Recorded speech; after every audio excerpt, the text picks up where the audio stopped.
ओम शांति।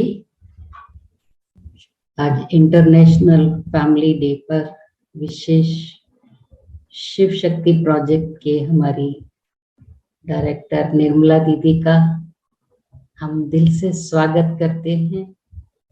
निर्मला दीदी इस शिव शक्ति सेना के लीडर हैं और हम सब उनके सहभागी हैं और हमें बहुत सौभाग्य है कि आज इस शिव शक्ति सेना की विशेष सभी बहनों का स्वागत करने का सौभाग्य मुझे मिला है। सुनीता बहन विशेष दीदी के अंडर बहुत सुंदर रूप से इस कार्य को सुचारू रूप से चला रही है। ऐसे डॉक्टर सविता बहन और लक्ष्मी बहन यहाँ से आज कोऑर्डिनेशन कर रहे हैं। डॉक्टर उषा किरण बहन, माधवी बहन, वैष्णवी बहन आदि और जो भी हैदराबाद से और तेलंगाना से जो भी बहनें जुड़ी हुई हैं, माताएं भी हैं, आप सबका स्वागत है, स्वागत है, स्वागत है। और हम चाहते हैं कि इस तरह से ये हम सब शिव शक्ति सेना में है ही और ईश्वरीय फैमिली के मेंबर्स भी हैं। अपने अनुभवों से हम इस शिव शक्ति प्रोजेक्ट को बहुत आगे ले जाएंगे और आप सबका हार्दिक अभिनंदन करते हैं। तो जबकि हम ये मानते हैं कि आज फैमिली डे है, हमारा बाबा भी आज ईश्वरीय फैमिली और ब्राह्मण फैमिली के लॉ सुनाए। लगा बाबा को भी आज अपनी ईश्वरीय फैमिली का इंटरनेशनल डे याद आया। जब फैमिली है तो हमारा आपस में बहुत प्यारा संबंध रहता है और हमारा फैमिली शिव बाबा से जुड़ी हुई है। ब्रह्मा बाबा, मम्मा और सब हमारी दादियाँ, दीदियाँ और इस अलौकिक परिवार का हर सदस्य हमारा परिवार है। और इस परिवार में सबसे ज्यादा सभी का घनिष्ठ संबंध बाबा से है, बाप दादा। और बाबा ने हम सब बच्चों को ये अनुभव कराया है कि मैं सदा आपके साथ हूँ, इतना साथ हूँ कि आप केवल मन के संकल्प से ही मुझे बुला सकते हो। तो मुझे भी बाबा के साथ के बहुत अच्छे अनुभव स्मृति में आ रहे हैं। टाइम तो थोड़ा है, लेकिन इस जीवन में बाबा ने मुझे कदम कदम पर साथ दिया है। जब बाबा ने इस बड़े प्रोजेक्ट का निर्माण कार्य का जिम्मेवारी मुझ आत्मा पर रखी, जिसकी योग्यता मेरे में नहीं थी, लेकिन मैं मन ही मन बाबा से बात करती थी, बाबा ये शांति सरोवर तो मुझे नहीं चाहिए, मुझे तो केवल आपसे शांति चाहिए थी, जिसके लिए मैंने आपका हाथ पकड़ा। लेकिन बाबा सदा ऐसा अनुभव कराते रहे कि मैं हूं ना, आप क्यों चिंता करते हो। तो हर प्रकार से बाबा ने कैसे मदद की है, मैं उसको शब्दों में वर्णन भी नहीं कर सकती कि किस तरह से। जिस बहन को ABCD भी नहीं मालूम था, ये कंस्ट्रक्शन का या नक्शा देखना भी मुझे नहीं आता था, जमीन का लंबाई चौड़ाई आदि कुछ समझ में नहीं आती थी, एकड़ क्या होता है और कितना स्क्वायर फीट में क्या होता है इसका अंदाजा, और कैसे कितना बड़ा हॉल बनना चाहिए, उसका कितना रूपरेखा कैसी हो, मैं जीरो थी एकदम। और बाबा मुझे इतना मदद किए हैं कि मुझे आश्चर्य लगता है कि सचमुच बाबा ने शांति सरोवर अपने वतन में बना करके नीचे उतारते। ऐसे अननोन लोग आते थे जो उनको लगता था यहाँ हमें कुछ मदद करनी चाहिए। बहन को उतना अनुभव नहीं है और ये छोटे भी हैं, इनके अनुभव से बाहर की बात है। तो बाबा भिन्न भिन्न क्षेत्रों के लोगों को मदद के लिए भेजता था और मैं बाबा से ही बात करती थी, बाबा इस समय ये प्रॉब्लम है, ऐसी बात है। जैसे लैंड मिलने के बाद भी केस आ गया, मुझे कोर्ट का कोई अनुभव नहीं, और जब मालूम पड़ा कोर्ट में जाना है तो मैं बहुत घबरा गई थी।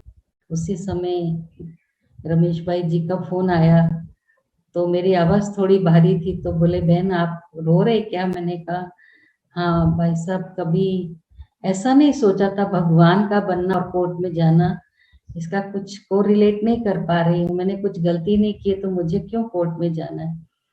बोले आपके ऊपर केस नहीं है बहन जी, ये तो गवर्नमेंट के ऊपर बाहर वाले ने डाला है, तो लता बहन आकर के सब कुछ काम करेगी, आपको कुछ नहीं करना है, साथ जाना है। तो जैसे बाबा ने हल्का कर दिया और सब कुछ बाबा की मदद से कोर्ट केस से भी निकल गई। उसके बाद जब फिर से चीफ मिनिस्टर से मिलना हुआ, तब सब उसके जो भी मिनिस्टर थे उसके अपोजिशन में बोलने लगे इतनी लैंड क्यों दी, क्या जरूरत थी इनको 34 एकड़, इनसे 10 एकड़ वापिस ले लो। तो बहुत समझाने पर भी नहीं समझ में आया, तो दादी को हमने उस समय कहा था किसी महारथी को भेजो, तो मृत्युंजय भाई आए थे।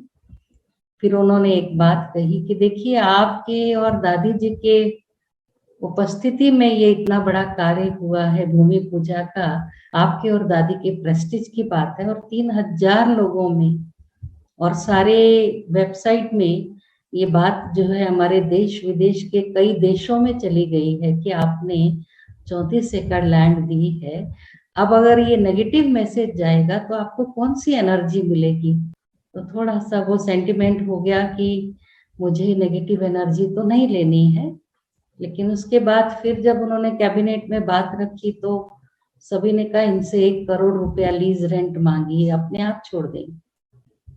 परंतु उस समय भी हम बाबा को याद करके जाते थे और उसको हम बाबा की योग युक्त दृष्टि दे करके, जब उसने कहा कि मेरे कैबिनेट में ये निर्णय हुआ है 1 करोड़, तो मैंने सीधा सिर हिला दिया कि हमारे पास तो है ही नहीं भाई साहब, हमको लैंड भी नहीं चाहिए।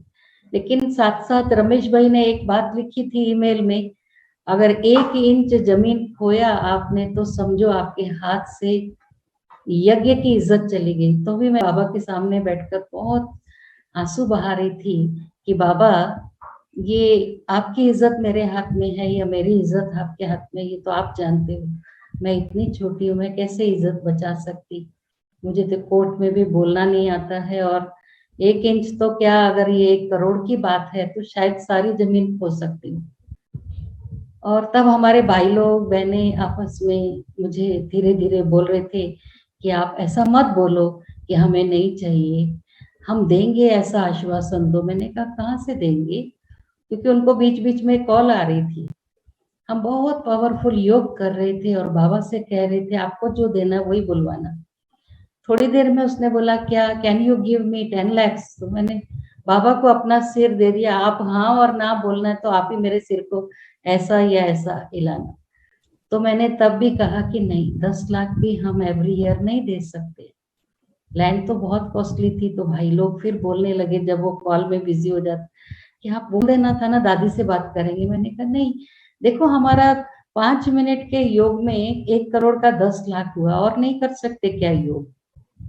फिर थोड़ी देर के बाद फिर वो कॉल से फ्री हुआ और हम योग युक्त एकदम पिन ड्रॉप साइलेंस में बैठे थे।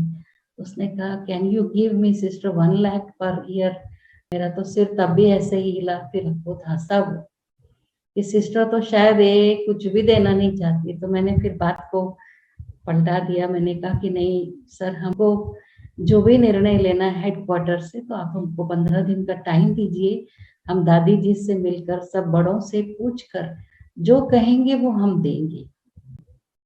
इस बीच हमने सब जो भी जिनको ऑब्जेक्शन था सभी मिनिस्टर्स आदि और कुछ सेक्रेटरीज की मदद लेकर के सब तक पहुंचे और सबसे ये कहा कि ये भगवान का कार्य है और आप लोग माउंट आबू विजिट किए हैं, आप जानते हैं कि इसका इम्पोर्टेंस क्या है और हमारा ईश्वरीय कार्य है, इसमें आपको मदद करना चाहिए। तब फिर होम मिनिस्टर ने कहा कि ठीक है, मैं आपको साथ दूंगा और मैं सर से कहूँगा 1 रुपया ले लो। तो फिर हम रमेश भाई से पूछे 1 रुपया ठीक है, बोले रिस्की है, उससे ज्यादा जो आप देना दे देना। फिर बाबा से बात किया तो बाबा ने कहा बच्चे जितनी लैंड है उतने हजार दे, माना 34,000। हम तो कोई मधुबन नहीं गए, क्योंकि रमेश भाई बोले आप खुद सोच लो, आपको जितना देना 1 लाख 2 लाख साल का वो आप सोच लो। और हमारा मन में तो यही था कि बाबा के यज्ञ का पैसा इसमें ज्यादा नहीं जाए हर साल क्यों, तो 34 एकड़ का 34,000 दिया। ऐसे भिन्न भिन्न परीक्षाएं आई, धन की, तन की, मन की, गवर्नमेंट की, लेकिन हर बार बाबा से बात करने से इतना अच्छा समाधान मिलता था। धन की जगह धन भी, जैसे एक बार मैं सबको बहुत अच्छा ये बात सुनाती कि हमको 50,000 सुबह सुबह चाहिए था, इंजीनियर्स रात को बताए 8 साढ़े 8 बजे। मैं यहाँ से चली गई थी सेंटर पर, और मेरे पास बड़ी मुश्किल से मैंने सारा घर में जितना भी जहां जहां भंडारी या अलमारी या पर्स एक एक कॉइन भी डाला तो मुश्किल से 5,000 हुआ। और वो मैंने एक पॉलीथीन में डाल के बाबा के रूम में बाबा के पास बैठ गई। बाबा, अब आप जादूगर हो, मैं कभी आजमाया नहीं है, आज मैं आजमाना चाहती हूँ, आप इसको 50 बना दीजिए, नहीं तो मैं खाना भी नहीं खाऊंगी और सोऊंगी भी नहीं। इतने में साइट से फिर इंजीनियर्स का फोन आया। मैंने कहा सॉरी भैया, मैं बाबा से बात कर रही थी, मुझे तो मांगने का तो संस्कार नहीं है, मैं किसी जिज्ञासु को फोन नहीं करूंगी, मैं केवल बाबा से ही बात करती हूँ। 1000 भुजा वाला बाबा जो दे सकता है वो 2 भुजा वाले नहीं दे सकते। तो उन्होंने कहा सुनो तो हमारी भी बात सुनो, हमको एक पोटली मिली बाबा के कमरे में, बाबा के ट्रांसलाइट के पीछे कोई गरीब रख के गया है। मैं कहा आपको गरीब कैसे मालूम हुआ, क्योंकि वो प्रेजेंटेशन ऐसा है, न्यूज़पेपर में सूतली बांधी है और पुराना कपड़ा है। तो मैंने कहा खोल लो, बोले नहीं, दादी की आज्ञा है कि निमित्त बहन खोले। और जब वो लाए तो मुझे भी लगा 5-10 रुपया का, 10-10 रुपए के नोट होंगे, ये भी 5 ही तो होगा। तो जब खोला तो वो 500-500 के नोट थे और 51,000। इस तरह से बाबा जादूगर का भी मुझे बताया कि मैं हूँ जादूगर, देखो। तो जिस रूप में हम बाबा को याद करते हैं, जिस संबंध से याद करते हैं, और जिस आवश्यकता के लिए, क्योंकि मेरा पिता है, वो नहीं देगा तो कौन देगा, इतना अधिकार रख करके मैं बाबा को याद करती हूँ। और मुझे ये मालूम है बाबा के सिवाय कोई भी कार्य हो नहीं सकता है। असंभव को बाबा ने संभव किया, क्योंकि स्टोरी तो बहुत बड़ी है, आप सब यूट्यूब में सुन सकते हैं। लेकिन आप सबका धन्यवाद जो मुझे ये चांस दिया।